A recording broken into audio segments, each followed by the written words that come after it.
Bon matin, alors Claudia Martellino ici, des jours 1 de mon défi 30 jours, 30 vidéos.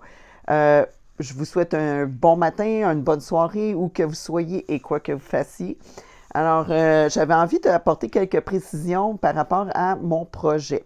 Mon projet, dans le fond, est initié inspiré par deux endroits, dont l'Académie Zéro Limite, à laquelle je me suis inscrite au mois de mars, et dans laquelle on nous propose, dans le fond, une activité pour nous sortir de notre zone de confort, d'où le défi 30 jours, 30 vidéos, pour initier, dans le fond, créer un mouvement pour se mettre sur le spot, là, comme on dit en bon québécois.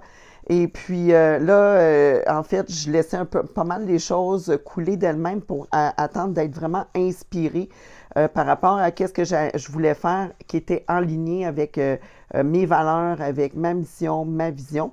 Et c'est en faisant la lecture, comme je vous ai présenté, des 15 engagement du Conscious Leadership que quand je regardais à travers tous les documents, les hangouts, les exercices qu'ils proposent, au chapitre 7, le chapitre 7, il propose un 30 jours en anglais appreciation, un 30 jours de reconnaissance par rapport à nos collègues de travail. Alors, c'est de là que, quand j'ai vu l'exercice, j'ai dit, ben ça y est, voilà, c'est ça.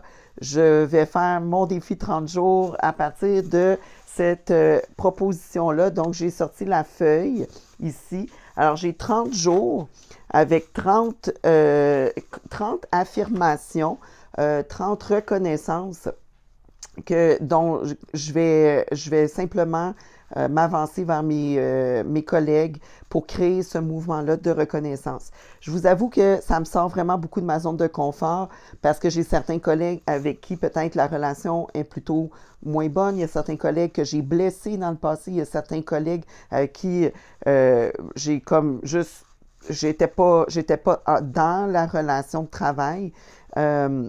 Beaucoup dans ma tête à préparer autre chose. Donc, je vois que j'ai beaucoup de défis à relever ici. Par contre, je choisis dans la conscience de créer ce mouvement-là. Et il y a quelque chose aussi dans vouloir réparer, vouloir me reconnecter, vouloir créer le mouvement, comme je vous l'ai dit. Alors, je suis vraiment curieuse de voir qu'est-ce que ça va donner tout ça. Comme je vous disais, l'idée, c'est de mesurer l'impact que ça va avoir sur moi de faire ça, d'initier ce mouvement-là, de créer ce mouvement-là avec mes collègues. Oui, j'ai une feuille avec 30 idées. Par contre, ce que je me souhaite, c'est de la flexibilité afin d'adapter, en fait, je veux pas que ce soit des phrases toutes faites. Je veux vraiment que ça vienne de mon intuition, de comment je me sens, puis que ça soit sincère, authentique et bienveillant à l'égard de mes collègues parce que je pense, en fait, c'est pas je pense, c'est l'idée derrière ce projet-là. Alors, j'ai bien hâte pour la suite. On se reparle un petit peu plus tard.